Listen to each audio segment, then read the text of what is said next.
Hello there. If you've been watching these Bible teaching videos on the fantastic future, then you will hopefully have caught up with us and have watched last week's about God's timeline. We're going to do a little more on that this week, and if you're interested, then stay with us. You will need to look at various passages. You will find that it is going from place to place in Scripture, and therefore you may feel that it is rather busy and intense. This is a short video for the purposes of uploading to the internet, but I hope it helps. We dealt with Daniel chapter 9 last week to see that Daniel is taught about a 70-week period that it says are determined upon thy people and upon thy holy city. And it comes to a conclusion when it says there will be that point where the transgression will be finished, sins will be ended, and be a reconciliation for iniquity.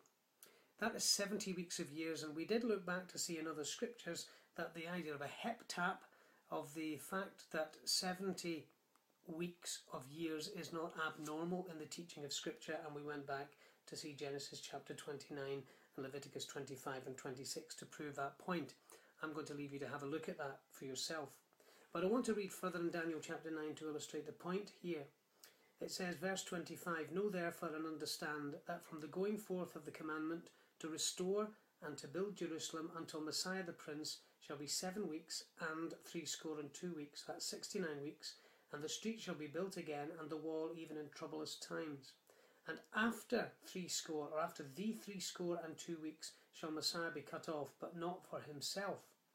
But I want you to notice this, that it says then in verse 27, And he, this is the prince that shall come, he shall confirm the covenant with many for 1 week, and in the midst of the week he shall cause the sacrifice and the offering to cease.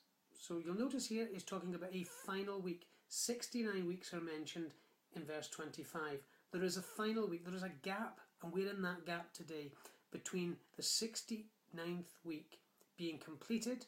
And when is that completed? Verse 26 says, after the 62 weeks. Now remember, he mentioned a period of 7 weeks, then a period of 62 weeks, giving us 69. And after that second period of 62 weeks, verse 26 says, Messiah shall be cut off, but not for himself. So really at that point, and the 69th week is completed, Messiah shall be cut off. Now this is where you need to do your calculation and look at books such as The Coming Prince by Sir Robert Anderson. When was the instruction given to rebuild, to restore Jerusalem? Well, there were many instructions given in Scripture to rebuild the temple, but there was only one time when an instruction was given to rebuild the city. And that's found in Nehemiah chapter 2, verses 1 to 8, by Artaxerxes. You will find many instructions given by Cyrus, 2 Chronicles 36, Ezra 1, to rebuild the temple. By Darius, Ezra chapter 6, to rebuild the temple. By Artaxerxes, in Ezra chapter 7, for the service of the temple. But it's not till you come to Nehemiah chapter 2 that there's a direct instruction given to rebuild the city, to restore it. And the calculation has been done that from that date until the day that Jesus Christ entered Jerusalem, announced as Messiah on what we now call Palm Sunday, the Sunday before he died on the cross on the following Friday, is exactly 69 weeks. That's 173,880 days. Now you need to look at the calculation for that. But I want to talk to you for the few remaining moments I'm taking about this extra week. It's the 70th week. And you'll notice that it says here that this prince that shall come, who that is we don't yet know, apart from it will be Antichrist. It will be one of these figures that will rise on the world stage that opposes the things of God. The church will be in heaven by then. It says he shall confirm the covenant, or a contract and covenant, with many for 1 week, and in the midst of the week he'll cause the sacrifice and the oblation to cease. By that time Israel will have rebuilt its temple.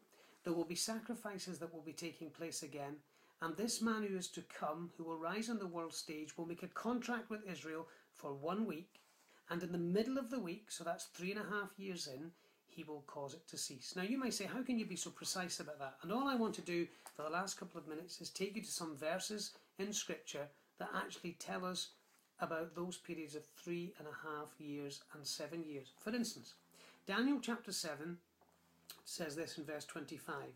He, probably the same man that's being spoken about in chapter 9, he shall speak great words against the Most High, and shall wear out the saints of the Most High, and think to change times and laws.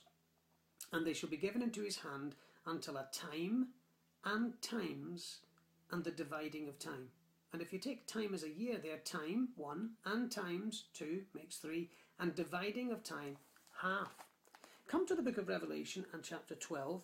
And Revelation chapter 12, it talks of the preservation of the nation of Israel for a 3.5-year period. It says in verse 6 of Revelation 12, and the woman fled into the wilderness, where she has a place prepared of God, that they should feed her there 1,260 days, 1,260 days. Divide that into years, 3.5 years, on the basis of a Jewish year, 360 days.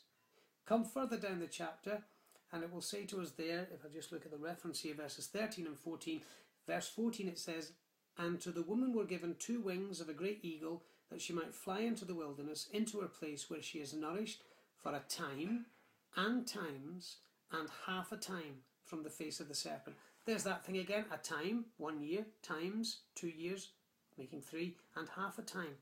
And so you go on looking at different references, whether it be Revelation chapter 13. Look at Revelation chapter 13, verse 5, and it says, there was given unto him a mouth speaking great things and blasphemies, and power was given unto him to continue 42 months, 3.5 years. And you continue to check out those references, and you will find that consistently Scripture speaks about a 7-year period, that in the middle of that 7-year period, Antichrist, who will be on the scene, will break his contract. He will stop the Jewish sacrifices, they will realise he's an impostor, and then will start a period of great tribulation. Now, we've really run just about 7 minutes on this video. I'm going to stop there just now because we're going to come back to this again. But I just want to establish that time period so that as we follow on with the personalities and events that take place in the future, that we'll understand it's within that time frame of the 70th week that Daniel speaks about, a period of 7 years. I trust God would bless you as you continue to study this subject with me. Thank you.